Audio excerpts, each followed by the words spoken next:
सबसे पहला है stop and wait automatic repeat request में जो हमने तीन रीड जो देखी थी रीट्रांसमिशन में, डैमेज फ्रेम, लॉस्ट आपके पास फ्रेम और तीसरा है लॉस्ट एक्नॉलेजमेंट। सबसे पहला है स्टॉप एंड वेट में डैमेज फ्रेम के हिसाब से देखा जाए, फ्रेम ही अगर डैमेज हो, मिसाल के तौर पर ये स्टॉप एंड वेट का मतलब ये है कि डाटा सेंड किया, उसके साथ में एक जीरो का डाटा लगा के सेंड किया कि हाँ जी आपके पास कुछ चीज़ चाहिए, आपको कुछ चीज़ चाहिए। वो कहता है जी मुझे डाटा चाहिए, तो ये एक्नॉलेजमेंट देता है, तो फिर उसके बाद उसको डाटा सेंड किया जाता है।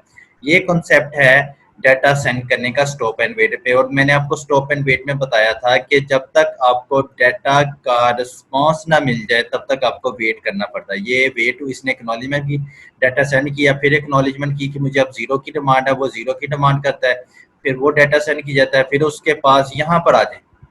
यहाँ पर जब से ही केस आपके पास मौजूद है, आपको नजर आ रहा है कि आपके पे यहाँ पर आके उसने कर दिया नेगलेक्ट, आपके एक्नॉलेजमेंट को नेगलेक्ट कर दिया। यानी कि मुझे जो डाटा जीरो का जो आपने सेंड किया था, फ्रेम जीरो का, वो मुझे नहीं रिसीव हुआ या मुझे सही तरह मिला नहीं, या उसमें किसी किस्म की डिस्टोर्शन, ये डैमेज हो गया है किस्म के हिसाब से। बेसिकली हम डैमेज फ्रेम पढ़ रहे हैं, तो डैमेज हो गया है, ये बिल्कुल समझ आ गई। अब डैमेज हो गया तो क्या होगा, यहाँ पर जो रीसेंड जो है, जब इस तरह की उसके पास इंफॉर्मेशन मिलेगी तो वो दोबारा से उस डाटा को, ये वाला ही डाटा को दोबारा से रिपीट करेगा और उसको सेंड करेगा, फिर उसको कहेगा एक्नॉलेज वन, इसी तरह कंटिन्यू होता चला जाएगा और उसको आंसर मिलते चले जाएगा। ये था स्टॉप एंड वेट में, क्योंकि मैंने इसका पहले भी आपको फ्लो कंट्रोल में पढ़ा चुका हूँ। एक डाटा जब सेंड होता है, जब तक उसकी एक्नॉलेजमेंट नहीं आती तब तक वेट किया जाता है। और डैमेज फ्रेम का जो हमारे कॉन्सेप्ट क्लियर करना था वो यही होता है कि रिसीवर के पास डाटा पहुंचा है और रिसीवर आगे से रिस्पॉन्स करे कि मुझे डाटा मिला ही नहीं, आपका फ्रेम डैमेज हुआ हुआ है, या उसमें मुझे क्लियर कट कुछ नहीं पता लग रहा। तो ये चीज़ जब वो आपको रिक्वेस्ट करता है तो इसका मतलब वो रीट्रांसमिशन की रिक्वेस्ट कर रहा है। तो आपको वही डाटा जो आपने लास्ट पर डाटा सेंड किया होता है, डाटा जीरो के नाम से जो फ्रेम सेट किया है, जीरो सेट किया था, तो उसको आपको दोबारा रीसेंड करना पड़ता है। ये है stop and wait automatic repeat request में डैमेज फ्रेम। नेक्स्ट है आपके पास stop and wait automatic repeat request में लॉस्ट फ्रेम, जिसमें आपका फ्रेम ही लॉस्ट हो जाए। जैसे कि आपको नजर आ रहा है कि डाटा भेजा जा रहा था सेंडर से रिसीवर की तरफ, वो दरमियान में उसकी एनर्जी लॉस्ट हो गई, वो रिसीवर तक पहुंचा ही नहीं। तो जब रिसीवर तक वो पहुंचा ही नहीं है तो क्या किएगा, तो वो उसको पता लगेगा कि डैमेज हो चुका है, ना रिसीवर को मिला है। तो यहाँ से लेकर यहाँ तक जो टाइम होगा, जो उसके एक्नॉलेजमेंट का वेट किया जा रहा था लेकिन मिला नहीं, तो मतलब यही सोच के रख देते हैं कि आपका डाटा हो गया लॉस्ट या आपका फ्रेम हो गया लॉस्ट।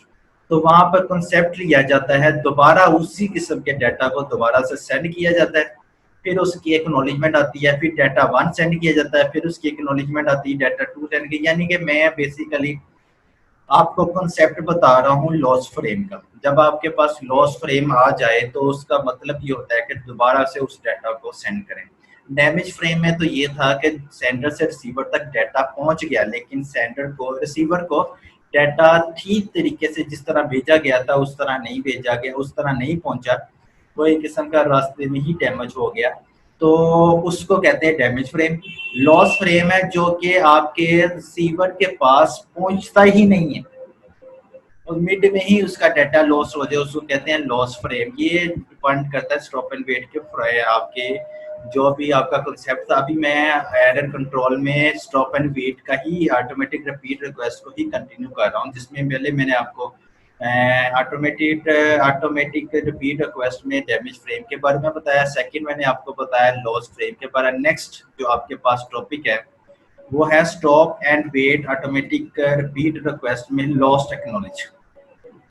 अब ये लॉस्ट एक्नॉलेज में ये बात होती है कि एक्नॉलेजमेंट, हमें बात से भी पता लग रहा है, काम से भी पता लग रहा है कि जो एक्नॉलेजमेंट आनी है वो एक्नॉलेजमेंट जो हमारे पास आएगी वो ही लॉस्ट होगी, यानी कि वो हमें सेंडर की तरफ तक मिलेगी नहीं।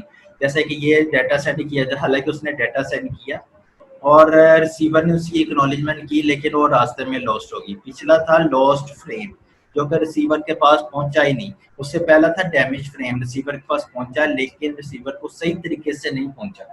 एक डैमेज फ्रेम का बात होगी, लॉस फ्रेम की बात होगी, लॉस एक्नॉलेजमेंट की बात होगी कि उसको डाटा भी मिल गया और जब वो एक्नॉलेज कर रहा था उस डाटे की तो वो रास्ते में लॉस्ट हो गई।